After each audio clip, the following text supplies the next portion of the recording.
আগে সিপিএমরা এই খোয়াইয়ের মধ্যে কি বক্তৃতা করত, সারা দেশের মধ্যে কম্পিউটার, কংগ্রেসের সরকার তখন কম্পিউটার আনবো, কম্পিউটার আসলে পরে মানুষের কর্মসংস্থান হবে।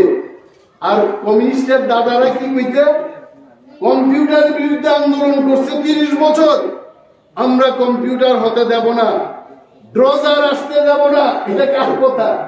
শ্রমিক স্বার্থের আন্দোলন কইরা রাখছে, ওই আমরা ড্রজার আনতে দেব না, কম্পিউটার আনতে দেব না। এটা কইরা খোয়াই মহকুমা একেবারে আমরা সবচাইতে পেছনে। আর আমাদের চাইতে আগরতলা, উদয়পুর, ধর্মনগর এরা আগায় দিতেছে। আর এই কমিউনিস্টদের পেছনে হাঁটতে হাঁটতে খোয়াইয়ের মানুষ পেছনের দিকে দেখতেছে। আসলে যখন গ্রামের মানুষকে দেখি, এই যে বাংলায় কথা বলছি, এই বাংলাটা আমাদের এখানে না, এটা হচ্ছে পশ্চিম বাংলায় মানুষ এই ভাষাতে কথা বলে। তখন আমার মনে হয় আমি যেন আবৃত্তি করতেছি, যে আমার কেউ শিখাই দিতে আর আমি যেন অনর্গলায় আবৃত্তি করতে।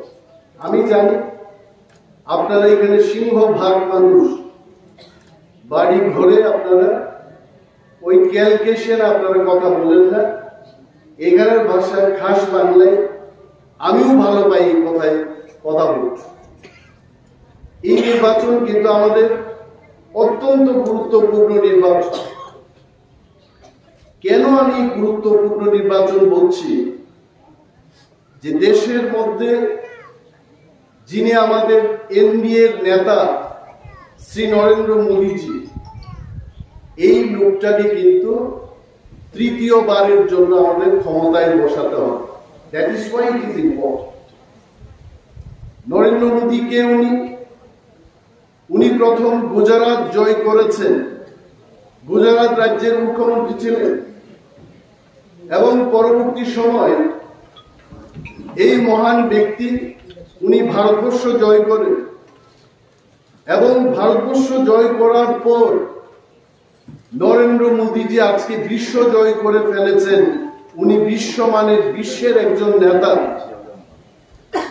এই নেতৃত্বকে আমাদের তৃতীয়বারের মতো ভারতবর্ষের প্রধানমন্ত্রীর পদে বসাতে হবে, এবং উনার এনডিএর শক্তিকে মজবুত করার জন্য আমাদের পূর্ব ত্রিপুরায় যিনি প্রার্থী, আমাদের রাজঘরানার রাজকন্যা কৃতি দেবী দেববর্মাকে বিপুল রূপে ভোট দিয়ে আমরা জয়লাভ করিয়ে মোদীজিকে ত্রিপুরা রাজ্য থেকে এই পূর্ব ত্রিপুরার আসনটা আমরা ওনার কাছে তুলে দেব। আপনারা দেখছেন গতকাল যে নির্বাচনটা হয়েছে, এই নির্বাচনে আগে যে নির্বাচন হয়েছিল 2019, এই 19-এর চাইতেও আরো ভালো নির্বাচন হয়েছে। 2019-এ যত ভোট দিছে মানুষ, তার চাইতে 2% বেশি শান্তিপূর্ণভাবে গতকাল ভোট দিছে। কিন্তু আমাদের যারা বিরোধী সিপিএম কংগ্রেসের বক্তব্য কি, নির্বাচন, এটা নির্বাচন হয়েছে না, এটা প্রহসনে পরিণত। আসলে সিপিএম কংগ্রেসের সমর্থকই খুঁজা পাইছে না, পুলিং এজেন্ট দিব, এই পুলিং এজেন্টটাই পাইছে না। পুলিং এজেন্ট না পাইয়া সম্মান বাঁচানোর জন্য কইতাছে এটা নির্বাচন না, এটা প্রহসন। তো দিকে দিকে আজকে মানুষ জানে যে 84% ভোট পশ্চিম ত্রিপুরায় মানুষ ভোট দিয়েছে। এটা তো তবু ভালো। সিপিএম কংগ্রেসের অবস্থা পূর্ব ত্রিপুরায় আরো শোচনীয় হইব। এখানে তো এজেন্ট দেওয়ার নীতি থাকতো না এদের। সিপিএম কংগ্রেস মিথ্যা কথা কয় কেন? এরা কারণ আমি একটা সাধারণ একটা উদাহরণ দিই। 2023 নির্বাচনে আজকে এখানে আপনাদের মাঝে বসা আপনাদের মন্ডল সভাপতি সুব্রত ছিল, সেই সময় আমিও নির্বাচনের প্রার্থী ছিলাম। যেদিন নির্বাচনটা শেষ হয় মেলার মাঠে তারা সাংবাদিক সম্মেলন ডাইকা দিতে ত্রিপুরার মধ্যে সবচাইতে শান্তিপূর্ণ নির্বাচন এইবার, এটা এদের বক্তব্য, এটা আমাদের না। এরপর আরো কইছে তো কংগ্রেস লাগতো না, আমরা সিপিএম একাই ক্ষমতায় এইতাছি, সমন্বয়ের দাদাদের আর আনন্দের সীমা নাই। চাঁদা তুলতে আরম্ভ করছে, কয় নির্বাচনের দিনে ভোটের ফলের পরে আমরা বিজয় উৎসব করবো, চাঁদা দেন। সিপিএম যদি সত্যি ক্ষমতা দেয় তো সমীরের পিঠের চামড়ার অবস্থা এরকম থাকতো না। কিন্তু ভোটের যেই ফেল করলো মানিক বাবু ত্রিপুরার মুখ্যমন্ত্রীর ভুল বদল, এখন তাই কি বলে কই তখন ভালো নির্বাচন হয় নাই, মানুষ ভোট দিতে পারে নাই, তীব্রামথার কারণে আমরা ক্ষমতায় আসতে পারি নাই। বলেন তীব্রামথার কি দোষ? যেদিন তারা সাংবাদিক সম্মেলন করলো এই দিন তীব্রামথার তারা গণনার মধ্যেও আনছিল না, কারণ এরা একাই সরকার গঠন করব। আর যেই ভোটে ফেল করলো এমন হারছে আন্তর্জাতিক একটা দল, রাজ্যের একটা ক্ষুদ্র আঞ্চলিক দল তীব্রামথার নিচে গেল না। আর এখন বলে নির্বাচন হইছে না, কারচুপি হইছে, অমক হইছে, সমক হইছে। দেখেন সিপিএম এর অবস্থা হইছে মৃতদেহের মতো, সব দেহ মৃত মানুষকে যদি মায়া দয়া কইরা বাড়ি করে রাখেন, এটা পচায় গন্ধে আর থাকা যাইতো না বাড়ির মধ্যে। এটাতে কান্নাকাটি কইরা ভালোবাসে কিচ্ছু লাভ নাই।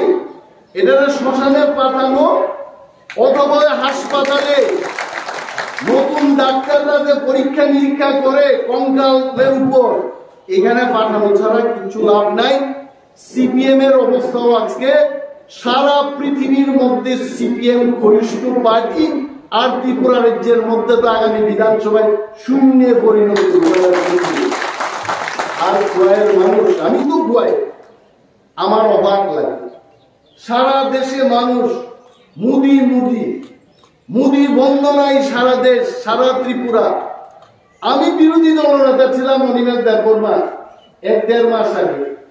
আমরা মোদী যখন বললেন শ্রেষ্ঠ ভারত, এক ভারত, শ্রেষ্ঠ এডিসি, একটা এডিসি করতে হবে, আসুন আপনারা তীব্রামথা ভারতবর্ষের মানুষের সাথে এক ছত্রে আমরা চলবো। আমরা তীব্রামথা বললাম আর যুদ্ধ কইরা লাভ নাই, মোদীর এই আহ্বানে আমাদের যাওয়া উচিত এবং শ্রেষ্ঠ ভারত, এক ভারতে আমাদের চলা উচিত। তো বিরোধীতে আর কে আছে? বিরোধীতে আছে 3 জন কংগ্রেসে, আর সিপিএম এর 11 জন ছিল, ভগবান একজনের নিয়ে গেল 10 জন আছে, 13 জন। এই সিপিএম আর কংগ্রেসের কাহিনী আপনাদের অজানা।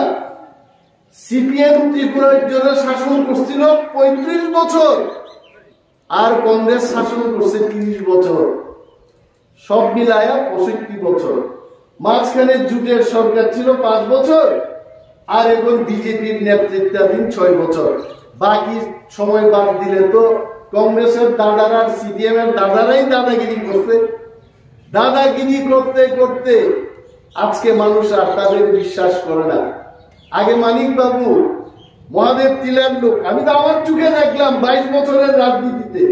এই মহাদেব তিলায় আমি বক্তৃতা করতাম, সোনাতলায় বক্তৃতা করতাম, ভয়ে মানুষ আমাদের বক্তৃতা শুনতে আইতো না, কারণ তখন সাম্যবাদী নেতা আজকে নাই। সমীর বাবু সাম্যবাদী, আর সাম্যবাদ আনবো, গরিব ধনী কেউই থাকবে না, সবাই সমান অধিকার নিয়ে চলবো। 200 বছর আন্দোলন করছে কমিউনিস্টরা, আইছে সাম্যবাদ, আইছে না। আমাদের বক্তৃতা শুনতে আইতো না মানুষ, এদের ভয়ে। এই যে কমিউনিস্ট পার্টি, এদের যন্ত্রণায় কংগ্রেসীরা বাড়ি করে থাকতে পারত না, শত শত কংগ্রেসীরা আক্রান্ত। আর কংগ্রেস যখন সরকারে ছিল সবচেয়ে আক্রান্ত ছিল কমিউনিস্টরা, যারা নিজেদের মধ্যে মারামারি করত। আজকে তারা এক জায়গায় এসে, তাদের উদ্দেশ্যটা কি? আমি পূর্বতন মুখ্যমন্ত্রী মানিক বাবুর কাছে জানতে চাইব, যার বিরুদ্ধে আপনি আস্তাবলের ময়দানে খালি কেন্দ্রীয় বঞ্চনার কথা কইতেন, কংগ্রেস আপনাদের বঞ্চিত করছেন 30-35 বছর। এটাই তো এদের কথা। যারা আপনাকে বঞ্চনা করেছে, বঞ্চিত করেছে, ওই দলটার সাথে আপনি জুট বাঁধলেন কেন? এটা মানিক বাবুর কাছে আমার প্রশ্ন। আরে কংগ্রেস তো ভালো করছে না, আস্তাবলের ময়দানে নিয়ে দেয় তো মানুষ। সমীর বাবুর নির্দেশ, শেষ কথা, এখানের সান্তাল, জরা, মুন্ডা, দেববর্মা, যত এসসি এসটি গাড়ি ভর্তি আস্তাবলে দেয় তো মানিক বাবু কইতো কেন্দ্রীয় সরকারের বিরুদ্ধে কামান দাগাইতো। কেন্দ্রীয় সরকার টাকা দিতেছে না, আমাদের বুক ফাটে আপনাদের জন্য, আমরা করতে চাই কিন্তু পাচ্ছি না, কেন্দ্রীয় সরকার টাকা দেয় না। আজকে মানিক বাবু সেই দলের সাথে কেন জুট বাড়ছে? কারণ মানিক বাবু জানে আগামী বিধানসভায় এরা শূন্যের কোথায় দেখব। ত্রিপুরাজ্যের মধ্যে কংগ্রেস এখন পারলে যে দল আছে এরকম বন্ধু চলো সব একভাবে লড়াই করি, কিন্তু মোদিজি এমন পাওয়ারফুল, প্রতি ঘরে সুশাসন দিয়ে কমিউনিস্ট কংগ্রেসদের অস্তিত্ব নিশ্চিহ্ন করে দেবে ভারতবর্ষ থেকে, এবং আর কোথাও দেখা যাবে না। তো এই খোয়াইয়ে কি রুগে ধরছে যে সারা ভারতবর্ষ, সারা ত্রিপুরা যখন মোদী বন্দনায় বিজেপির নেতৃত্বাধীন সরকারের দিকে যাইতেছে, এইখানে দিকে একটা নৌকা নদীর স্রোতের প্রতিকূলের দিকে যাইতেছে, খালি মাইনসা যায় বিজেপির দিকে, খোয়াইয়ের লোক যাইতেছে সিপিএম এর দিকে। এটা কিন্তু অন্যায়। কারণ একটা কথা মনে রাখবেন, যদি কেউ আপনারা অমৃত খাওয়াইতে চান, আপনার মুখটা যদি আপনি বন্ধ রাখেন, এই অমৃত কেউ খাওয়াইতে পারতো না। আপনার মুখ খোলা রাখতে হবে। মোদিজি অমৃত খাওয়াইতে চান, এই খোয়াইবাসীর জন্য আপনারা আপনাদের মুখ খোলা রাখুন, বিজেপিকে ভোট দিন, কৃতি দেবী দেববর্মাকে আপনারা ভোট দিন, নতুবা মোদিজির আশীর্বাদ এখানে আসবে না। এটাই শ্রমিক বলেছে, এটা আমাদের জানা উচিত। আগেই সিপিএমরা এই খোয়াইয়ের মধ্যে কি বক্তৃতা করত, সারা দেশের মধ্যে কম্পিউটার, কংগ্রেসের সরকার তখন কম্পিউটার আনবো, কম্পিউটার আসলে পরে মানুষের কর্মসংস্থান হবে। আর কমিউনিস্টের দাদারা কি কইতে, কম্পিউটারের বিরুদ্ধে আন্দোলন করছে 30 বছর, আমরা কম্পিউটার হতে দেব না, ড্রজার আসতে দেব না। এটা কার কথা? শ্রমিক স্বার্থের আন্দোলন কইরারা কইতে, ওই আমরা ড্রজার আনতে দেব না, কম্পিউটার আনতে দেব না। এটা কইরে খোয়াই মহকুমা একেবারে আমরা সব চাইতে পেছনে। আর আমাদের চাইতে আগরতলা, উদয়পুর, ধর্মনগর এরা আজ্ঞায় দিতেছে। আর এই কমিউনিস্টদের পেছনে হাঁটতে হাঁটতে খোয়াইয়ের মানুষ পেছনের দিকে দেখতেছে। এই সমস্যা থেকে আমাদের উত্তরণের একটাই পথ, এইবার কৃতি দেবী দেববর্মাকে আমরা 90% খোয়াইয়ের লোক ভোট দিয়ে আমরা প্রমাণ করব আমাদের মন আর সেখানে নাই। আমরা দেশের বিকাশ, রাজ্যের বিকাশের দিকে আমরা যাব, এখানে আমাদের থাকতে। এবং কমিউনিস্ট পার্টি আজকে এরা কি বলে, আমি 1-2টা কথা কমু, এটা আমার কথা না, এটা আমার কথা না। আপনারা মহিলারা এখানে বই দিচ্ছে, পত্রিকার মধ্যে একটা সমীক্ষা পাই দিচ্ছে, ডেইলি হান্ট, এই নিউজ এজেন্সি ডেইলি হান্ট এরা একটা সমীক্ষা করেছে। এই সমীক্ষায় কি কইছে, দেশের 64% লোক, 100 জনের মধ্যে 64 জন চান নরেন্দ্র মোদী যে আবার প্রধানমন্ত্রী হোক। আমার কথা। আর রাহুল গান্ধী রে কয়জনে চাইছে জানেন? 21% লোক, অর্থাৎ 21 জনের 100 জনের মধ্যে 21 জন লোক চাইছে রাহুল গান্ধী যেন প্রধানমন্ত্রী। আর সারা দেশের মানুষ, কত লক্ষ মানুষের উপর সমীক্ষা করাইতে, এটা 1000 মানুষের উপর করাইতে না, 77 লক্ষ মানুষকে পথে ঘাটে জিজ্ঞেস করছে, সমীক্ষা করছে। সমীক্ষা করে জানতে পারছে যে দেশের 63% লোক চায় আবার এনডিএ যেন ক্ষমতায় বসে। তো এটার মধ্যে খোয়াই শহর, মহাদেব টিলা, সোনাতলা থেকে শুরু করে দুর্গানগর, জ্যোতি সিনেমালয়ের এখানের লোক, 12 বিলের লোক কেন বিজেপির প্রার্থীকে ভোট দেবে না? কেন প্রীতি দেবী দেববর্মাকে ভোট দেবে না? আমরা যদি বিজেপিকে ভোট না দিই, এইবার পদ্ম ফুল চিহ্নে যদি আমরা ভোট না দিই, এটা হবে কিন্তু আমাদের নিজের পায়ে কুড়াল দিয়ে নিজে আঘাত করার সামিল। আজকে মায়েদের কাছে আমি জিজ্ঞেস করতে চাই, ভারতীয় জনতা পার্টির সরকার রান্না আপনারা কি করে করবেন আরো ব্যবস্থা করে দিচ্ছে, আরো কাজের ব্যবস্থা করছে। সেদিন মোদীজি এসছেন এখানে, উনি কি বলেছেন? আরো নাকি 3.5 লক্ষ প্রতিদিনই উনি তৈরি করবেন ত্রিপুরা রাজ্যের মধ্যে। এই সুমধুর প্রতিশ্রুতি দেশের আর অন্য কোন ইন্ডিয়া মহাজোটের নেতৃত্বরা দিতে পারবেন না। মোদী হে তো মুমকিন হে, মোদীজি এইসব গ্যারান্টি দিতে পারেন।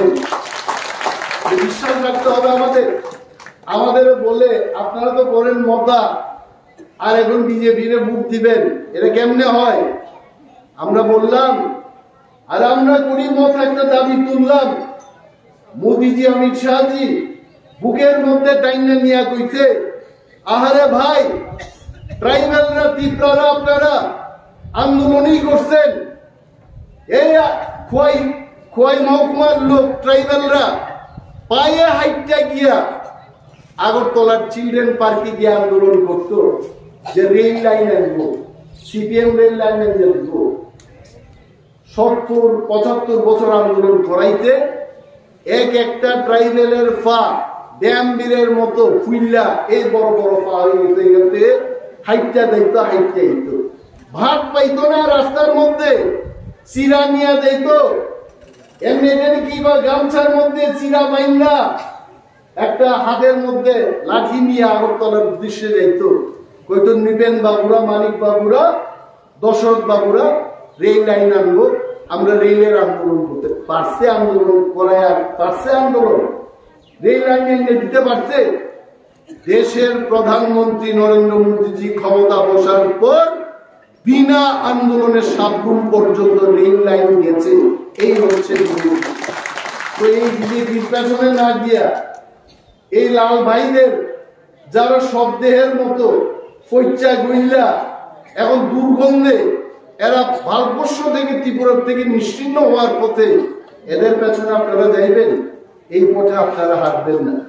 আমার বিশ্বাস আরো এখানে যারা বুদ্ধিজীবী অংশের মানুষ, শ্রদ্ধা ভাজন ব্যক্তিরা আপনারা আছেন, খোয়াই মহকুমার দিকে কিন্তু সারা ত্রিপুরার মানুষ চায় থাকে আমরা কোন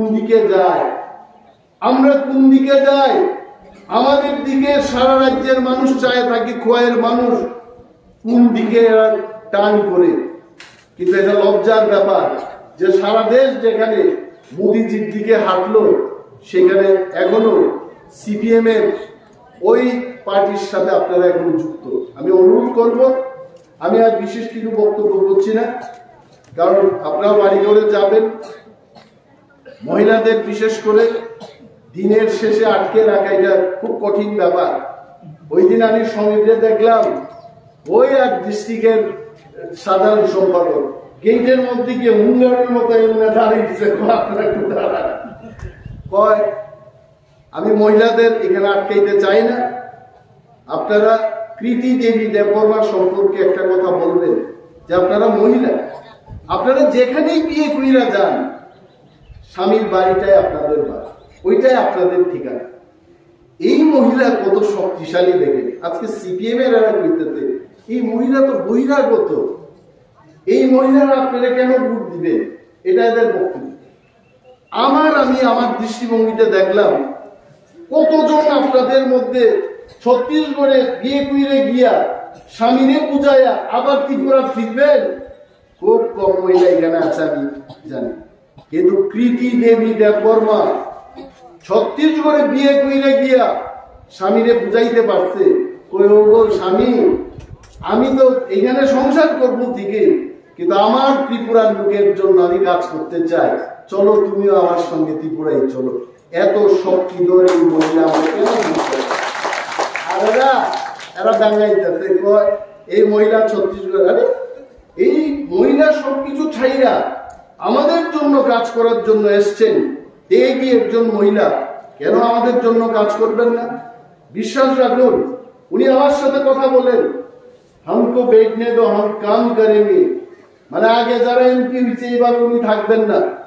উনার কিন্তু সাংঘাতিক, নিজে গাড়ি চালায় মহিলা, নিজে ট্রাক্টর চালাইয়া মহিলা ছত্তিশগড়ে নিজে ট্রাক্টর চালাইয়া এই মহিলা চাষবাস করে, কিন্তু এটা জানি না দেন রাজকন্যা হইতে পারে। এই মহিলা আপনাদের মহিলাদের না, শুধু সমস্ত অংশের ত্রিপুরার মানুষের পরম বন্ধু হবে আগামী। এই মহিলার উপর আপনারা বিশ্বাস রেখে ভোট দিন। পদ্ম ফুল আমাদের সিম্বল। পিঁপড়ামথা যারা করেন তাদেরও আমরা প্রতিনিয়ত বুঝাইতেছি এইবার আনারস না, এইবার আসল যে ফুল পদ্ম ফুল, এইখানে আমাদের। আর আমাদের শুধু এটা না, মোদিজির যে স্লোগান আপকি বার 400 বার, এই 400টা সিটের মধ্যে আমাদের পূর্ব ত্রিপুরা যেন 1 নম্বর সিটের মধ্যে থাকে, সেই চেষ্টা আমাদের করতে হবে।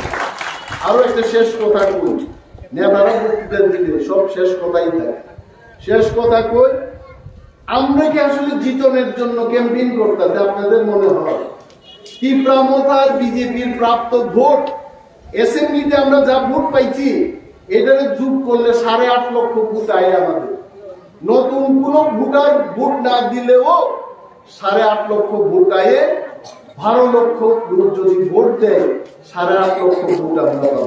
কিন্তু এই যে প্রচেষ্টা আমরা পথসভা মিছিল মিটিং করে আমরা কেন কইতাছি?